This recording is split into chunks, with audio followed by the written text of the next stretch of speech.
Chapter 380, Bell Chimes. At the conclusion of the Cordu disaster, Lumion found himself not only grappling with the seal within his body and the fading aura of inevitability surrounding him, but he had also been thrust into a vivid, lifelike dream. Surprisingly, even the investigators, Ryan and the others, succumbed to an uncontrollable slumber as they entered a specific area, becoming entangled in his dream. During that time, Lumion, who was still unfamiliar with the intricacies of mysticism, failed to sense anything amiss. It was only later, when he enlisted the help of Mr. Poet to decipher the symbolic meanings woven into the dream, that he realized its origins were not tied to Termaburose's power or Mr. Fool's seal. It had a different source, one that conveyed protection and solace. Ever since that moment, Lumion had tirelessly pondered the origin of this lifelike dream, but he had never unearthed a definitive answer. The possibilities were endless. However, with Franca's detailed account of the Evernight pathway and his own experiences at the gathering, a sudden revelation struck him. The Evernight pathway, known for inducing nightmarish visions, could also weave the fabric of realistic dreams. Could it be that Madame Hella, upon learning of Auror's tragic fate in Cordu, had arrived too late to intervene directly? Perhaps she had resorted to employing the power of a sealed artifact to draw me into the lifelike dream, an attempt to provide solace for my tormented soul. No, there's no need for her to hide this from me and feign ignorance. What's there to hide? Moreover, if she were responsible, there would be no lingering traces of slumbering power left behind. Could it be that the continuous use of the incantation involving concealment powers during the gatherings somehow marked or corrupted Auror with the sealed artifact's influence? When her body disintegrated, the sealed artifact sensed the disturbance, and, albeit unsuccessfully in saving her, led me into the realm of this lifelike dream. Yes, it makes sense. Lee and the others were compelled to slumber on the blood-colored mountain peak, situated near the sacrificial ground, close to the three-headed, six-armed giant. This aligns with my theory. The source of the dream's power is intricately tied to Auror's fate.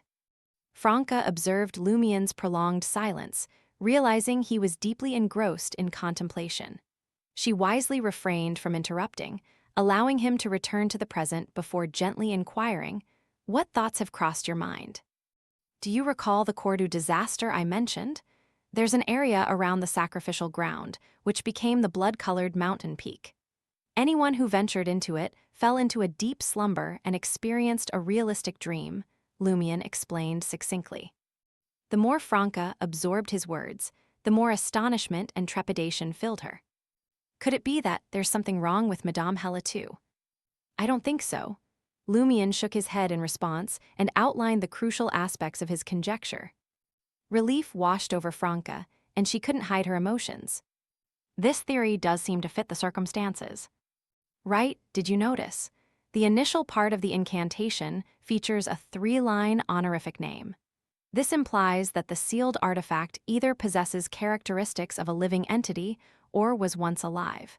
It's reasonable for it to instinctively influence those who beseech its power. After careful consideration, Lumion recognized the validity of this point. The two of them continued their conversation, ultimately deciding that Lumion should find a suitable time to pay a visit to the Alone Bar.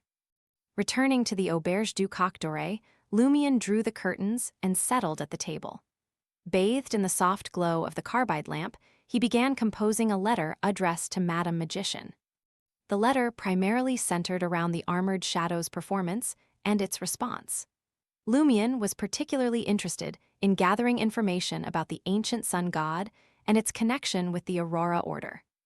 However, mindful of the late hour, he decided to wait until he naturally woke up in the morning, had his breakfast, and then sent the letter. At noon, Lumion received a reply from Madame Magician, and he felt a sense of satisfaction for having purposely returned to room 207 of Auberge du Coq Doré. The Armored Shadow's response and its current condition offer us valuable insights into the situation regarding. Lumion was taken aback by the first sentence.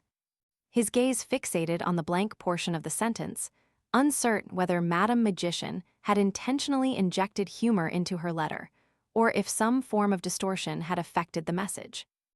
Drawing from his knowledge of magician, Lumien's initial assumption was that she had initially composed the entire sentence, but later realized that certain information couldn't be disclosed at this moment. Instead of redacting it or starting anew, she had employed some mystical means to erase the phrase. Why can't I be privy to this information? It's merely another world, right? Lumien mused as he proceeded to read the subsequent sentence. While this is a valuable acquisition, its immediate utility may be limited, though Mr. Hanged Man will undoubtedly be pleased. In due time, when he deems it appropriate, he might get you to summon the armored shadow once more. He will be responsible for providing compensation in gold for the chance to pose inquiries. Let him determine the questions. Your role is to facilitate the communication, and the Two of Cups will handle translation. Oh, and do not forget to request a reward from Mr. Hanged Man. Mr. Hanged Man Lumien repeated the code name, his eyes continuing to scan the contents of the letter. The ancient sun god's problem is complicated, and my knowledge on the matter is limited. At this juncture, I can only offer this. He was the ruler of the third epoch, the one who brought an end to the tyrannical reign of the brutal ancient gods and ushered in an era of light for humanity. The entity revered by the Aurora Order maintains a complicated connection with him. Understanding this connection carries risks. Consider him as the inheritor of half of his legacy, while the other portion is shared among select members of the seven deities. This division directly gave rise to what we commonly term the Age of the Gods, also known as the Fourth Epoch. If remnants of history, legends, documents, and artifacts were still available from the Fourth Epoch, the prior Third and Second Epochs existed mostly within the scriptures of various churches, veiled in almost mythical obscurity. Lumien possessed only scant knowledge, recognizing the Third Epoch as the Cataclysm Epoch and the Second Epoch as the Dark Epoch. In Madame Magician's words, Lumien sensed the majesty and allure of ancient history unfolding before him.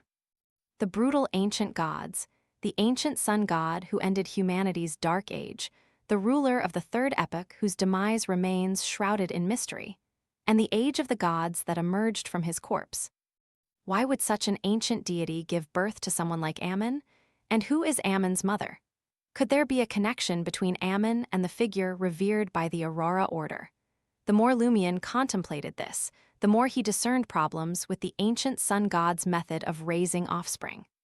He harbored a favorable impression of this deity, not only because of his role in ending the dominion of the ancient gods and offering humanity a glimmer of hope, but also due to the suspicion that he might be an earlier transmigrator from the same world as Auror and Emperor Roselle. Simultaneously, Lumien began to understand why Mr. K and the Aurora Order held such vehement disdain for heretics. The one they revered was the rightful heir to the legacy of the ancient sun god. A flame erupted, igniting the letter in Lumien's hand. He tidied up and fastened the silver Lai earring, making subtle adjustments to his appearance to ensure he bore no resemblance to Lumien Li. With that done, he removed Lai and slipped it into a concealed pocket. His recent insights indicated that his transfigurations from Lai wouldn't end when he was separated from Lai. It was a flesh and blood reconstruction. If he wanted to return to his original state, he had to use Lai to adjust it again. Lumien grabbed his satchel and left Auberge du Coq de Rey. On his way to Avenue du Marché, he heard the chime of a bell, signaling that it was 1 p.m.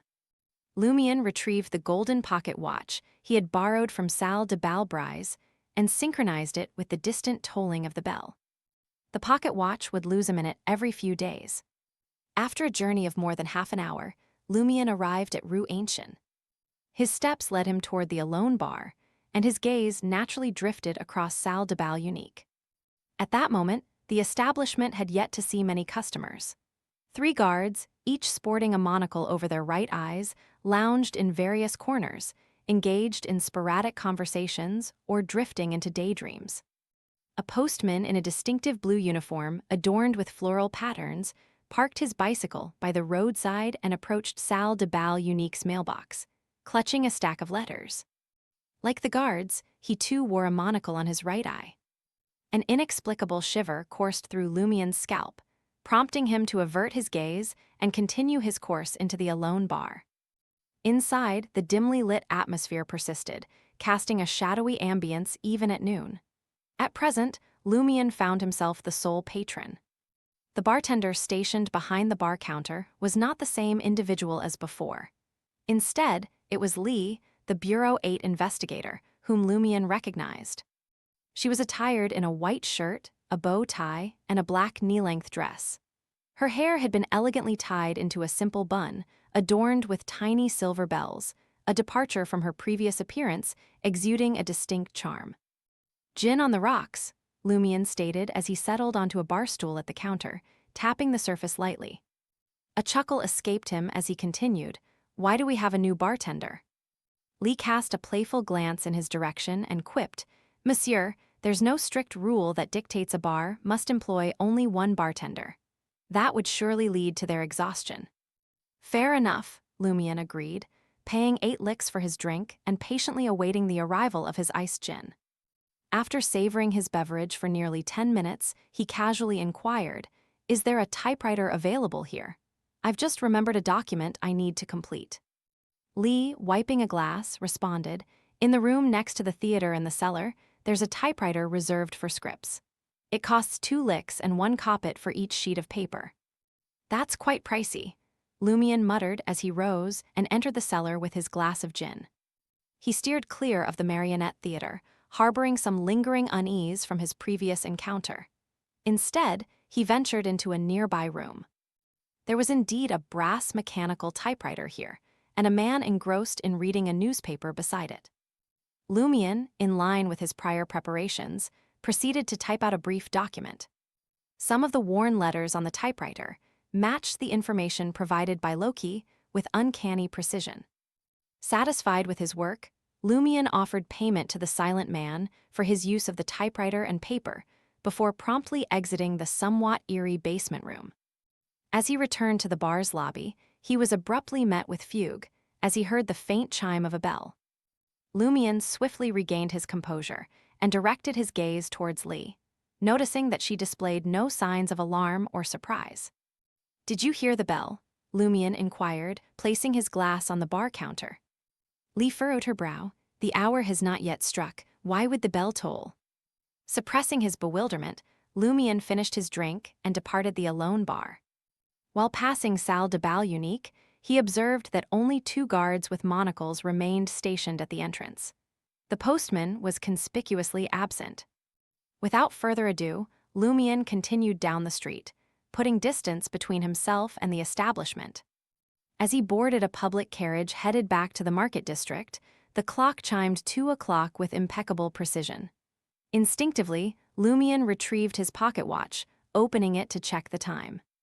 To his astonishment, the pocket watch, which he had meticulously calibrated just an hour earlier, had once again slowed down. "A minute slow,"